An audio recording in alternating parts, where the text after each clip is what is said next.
मैं इसको रिक्वेस्ट कर सकती हूँ। नहीं तो दे सकते हैं, वो तो दे सकते हैं जवाब, उसमें अनुमति मांगने की आवश्यकता नहीं थी इसलिए। थैंक यू सर, बट धन्यवाद अनुमति अध्यक्ष जी। मांग रही हूँ, बिल्कुल।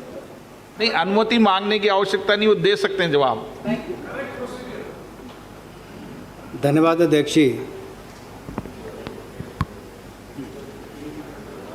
कुछ यहाँ पर विपक्ष के साथियों ने पीएम केयर्स पर प्रश्न उठाने का प्रयास किया है, और ये अभी नहीं, इससे पहले भी जब से इसकी स्थापना हुई उस दिन से लेकर आज तक इसका विरोध करते आ रहे हैं। लेकिन विरोध के पीछे तर्क तो हो। केवल कहने के लिए विरोध करना, जैसा ये ईवीएम खराब है, चुनाव के समय विरोध करते थे, लेकिन एक बार नहीं कई बार चुनाव हारे।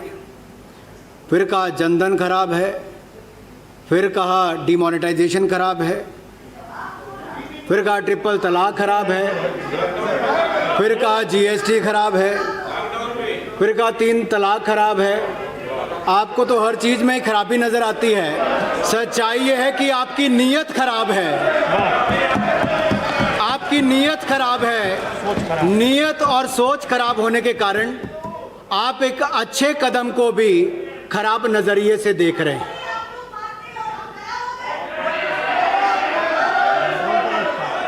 और अध्यक्ष जी, पीएम केयर्स खराब क्यों है? क्या गलती है? एक नहीं कई बार आप हाई कोर्ट से सुप्रीम कोर्ट गए कई विषयों को लेकर, लेकिन अंत में उसका नतीजा क्या निकला? हाई कोर्ट या सुप्रीम कोर्ट हर कदम पर हर कोर्ट ने पीएम केयर्स के हक में अपना निर्णय दिया, इनके हित में नहीं दिया है। आखिर क्या क्या चुनौतियां दी इन्होंने तो इसको सेटअप करने के लिए कि आपने बनाया ही गलत है, आपने उसको चुनौती दी, सुप्रीम कोर्ट ने आपके उसको खारिज कर दिया और संवैधानिक रूप से उसको वैध बताया गया।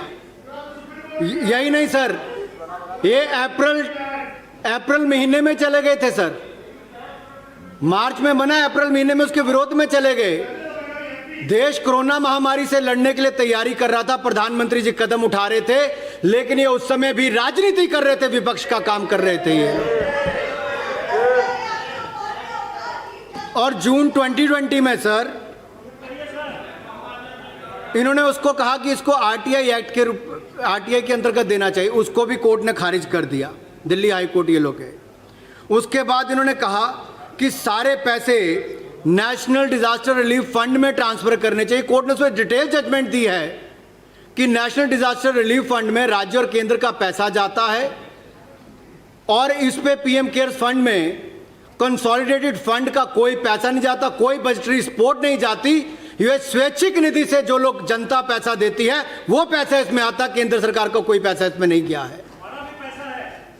हम सांसदों ने पैसा दिया होगा, गरीब से गरीब व्यक्ति ने पैसा दिया।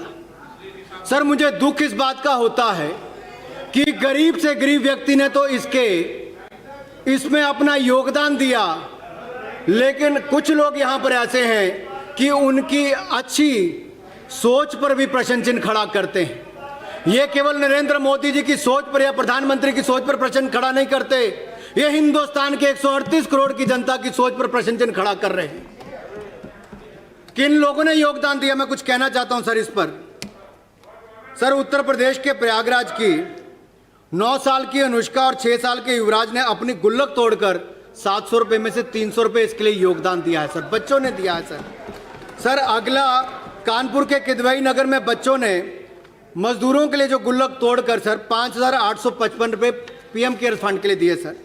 उत्तर प्रदेश के मिर्जापुर की सर 10 साल की बेटी सुहानी ने 4,091 रुपए पीएम केयर फंड के लिए दिए सर। बीड़ की रहने वाली एक रिटायर्ड टीचर ने 5 लाख रुपए पीएम केयर फंड में दिया सर। सुनो भाई, क्या दिक्कत है? सर अगर योगदान देने वालों के लिए भी सर, जिन बच्चों ने अपनी गुल्लक तोड़कर पैसा दिया उनका नाम सुनने के लिए भी राजी नहीं है, तो शर्म आनी चाहिए सर इस सोच के ऊपर।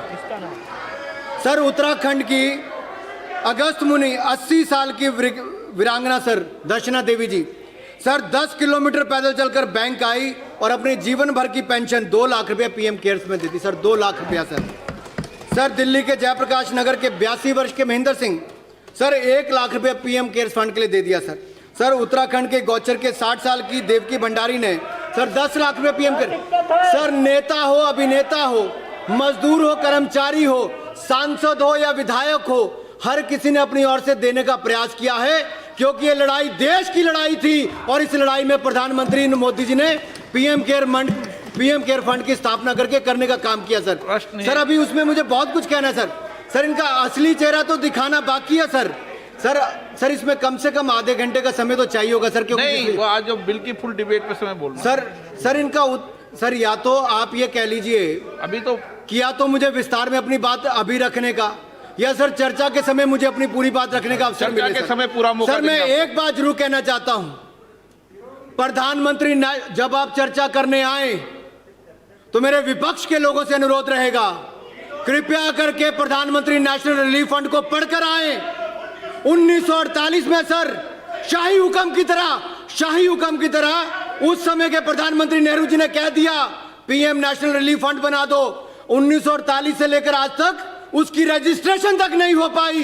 यहां सर 48 तक उसकी रजिस्ट्रेशन आज तक नहीं हो पाई। सर कैसे उसको एफसीआरए क्लियरेंस मिली, कैसे उसको 12A की रजिस्ट्रेशन बगैर ट्रस्ट के सर ट्रस्ट रजिस्टर नहीं है, ट्रस्ट डीड नहीं है, आपने सेक्शन 12 में कैसे उसको रजिस्टर किया? एटीजी की आपने एग्जम्पशन उसको कैसे दी? एफसीआरए की क्लियरेंस आपने उसको कैसे दी? मैं पूछना चाहता हूं आप लोगों से। हमने यहां पर पीएम केयर्स संविधानिक रूप से एक रजिस्टर्ड पब्लिक चैरिटेबल ट्रस्ट है सर। मैं खुली चुनौती देता हूं विपक्ष को, किसी भी मुद्दे पर चर्चा कर ले, यह संवैधानिक रूप से पब्लिक चैरिटेबल ट्रस्ट है, हिंदुस्तान की 138 करोड़ की जनता के लिए है। आपने केवल एक परिवार, गांधी परिवार के लिए वो ट्रस्ट बनाए थे। प्रधानमंत्री नेशनल रिलीफ फंड में सोनिया गांधी, नेहरू, ये लोग वहां पर उसके सदस्य रहे सर। इसकी विस्तार में चर्चा होनी चाहिए। दूध का दूध, पानी का पानी हो, देश को आपका असली चेहरा नजर आना चाहिए सर इसके ऊपर।